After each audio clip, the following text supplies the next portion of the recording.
Hello and welcome to Do It Yourself channel. Today I will show you where to find the option and how to turn off color correction feature in Motorola Edge 15 Neo. Where to look for this option and how to disable it. First we need to access settings. Then in settings we are looking for accessibility options menu. Then we need to go to color and motion. And here at the top we have color correction. And as you can see, here is our switch.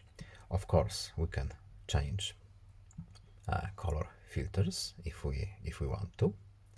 Of course, we can also add our color correction button, shortcut if we want to. But to turn off this function, we simply uncheck this box, and now we have our standard colors. That's all. I hope this video was helpful to you. Please leave a like and subscribe. Have a nice day and see you in the next video. Bye.